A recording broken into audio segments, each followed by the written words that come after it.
Hi viewers, మనం వచ్చేసి unit 1 పసందైన పాయసం అనేటువంటిది 3వ పాఠాన్ని చూస్తూ ఉన్నాము. 7వ తరగతి సెకండ్ లాంగ్వేజ్ తెలుగు, ఏపీ గవర్నమెంట్ది. ఇక్కడ బొమ్మను చూడండి, వంట వండుతూ ఉన్నారు ఇద్దరు. అమ్మ అమ్మ అంటూ పిలిచింది మానస. ఏమిటే అని వంటింట్లో నుంచి జవాబిచ్చింది అమ్మ. అమ్మ ఈ విధంగా చెప్తుంది: అమ్మ, నిన్న రజియా స్కూల్కి పాయసం తెచ్చింది. లంచ్ టైంలో మా అందరికీ పెట్టింది. చాలా బాగుంది. మనం కూడా పాయసం చేసుకుందామా అని మానస అడిగిందనమాట. పాయసం చేయడం తెలియకే మానస ఇప్పుడే చేస్తాను సరేనా అంది అమ్మ. సరే, పాయసం చేయాలంటే ఏమేమి కావాలమ్మా అని అడిగింది మానస. అడిగేసరికి అదిగో ఆ డబ్బాలో సేమియా, పంచదార, జీడిపప్పు, ద్రాక్ష ఉన్నాయి, వాటిని తీసుకురా. సీసాలో నెయ్యి ఉంది, గిన్నెలో పాలు ఉన్నాయి, వాటిని కూడా తీసుకురా అని అందనమాట అమ్మ. చెప్పేసరికి చెప్పినవన్నీ తీసుకొని వచ్చింది మానస. సో ఈ విధంగా అన్ని సామాన్లు తీసుకొని వచ్చింది. పంచదార, సేమియా, జీడిపప్పులు, తర్వాత వచ్చేసి ద్రాక్ష తీసుకొని వచ్చింది ఆ పాప. అమ్మ గ్యాస్ పొయ్యి వెలిగించింది, దాని మీద గిన్నె పెట్టి అందులో నెయ్యి పోసింది, జీడిపప్పులు, ద్రాక్ష అందులో వేయించింది, పక్కన పెట్టింది. సేమియాను కూడా దోరగా వేయిస్తూ ఉంది. వీటిలో ఎందుకు వేయించాలమ్మా అని అడిగిందనమాట మానస.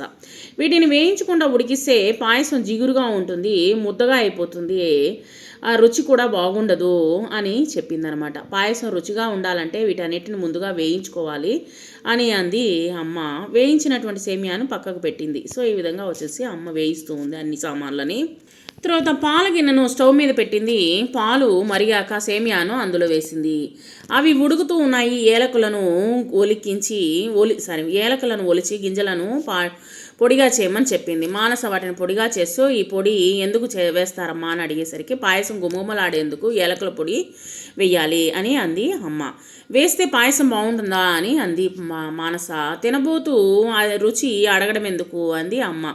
ఎలాగో తింటావు కదా చేసిన తర్వాత, సో రుచి ఎలా ఉందో నువ్వే చెప్పు అని చెప్పిందనమాట. సేమియా పాలలో బాగా ఉడికింది, అందులో పంచదార వేయమని మానసకు చెప్పిందనమాట. వాళ్ళ అమ్మ వేసినటువంటి పంచదారను గరిటెతో కలపమంది. కాసేపు అయ్యాక వేయించినటువంటి జీడిపప్పు, ఎండు ద్రాక్ష పండ్లు వేసిన తర్వాత చివరగా ఏలకుల పొడి, నెయ్యి వేసి కిందికి ఒరిగించింది. అబ్బా, పాయసం గుమగుమలాడుతూ ఉంది అంది మానస. చూసావా, పాయసం చేయడము ఎంత తేలిక అంది చెప్పిందనమాట అమ్మ. సో ఈ విధంగా వచ్చేసి పాయసాన్ని చేయడం ఎలాగా అనేటువంటిది ఈ యొక్క పాఠం ద్వారా మనము తెలుసుకున్నాము. సరే, పాయసం చేసిన తర్వాత అమ్మ పాయసం చేసిందో, ఆ పాయసం చేయడం నాకు కూడా తెలిసిందో అంటూ మానస హాల్లో పరిగెత్తించి అలాగే వచ్చిందనమాట. వచ్చేసరికి ఈ విషయం అందరికీ చెప్పి బయటికి వెళ్ళింది. అబ్బా, నాకు వచ్చేసి ఇంకా పాయసం చేయడము నేను నేర్చుకున్నాను అని చెప్పుకుంటూ బయటకు వచ్చింది. వచ్చేసరికి మానసకు ముంతాజ్, జాన్, నళిని, నాగు మంచి స్నేహితులు.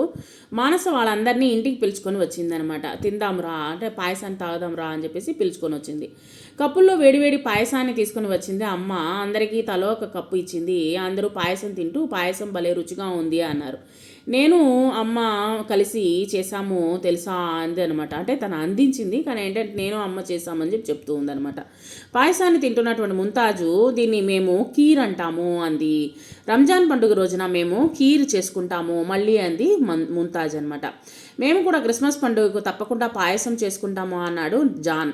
ప్రతి పండుగకు మేము తప్పకుండా పాయసం అనేటువంటి చేసుకుంటాము అంది నళిని. అందరూ పాయసం తింటూ కబుర్లు చెప్పుకుంటూ చాలాసేపు హాయిగా గడిపారనమాట. ఈ విధంగా పాయసాన్ని ఆరగిస్తూ పిల్లలందరూ ముచ్చటించుకుంటూ ఉన్నారు.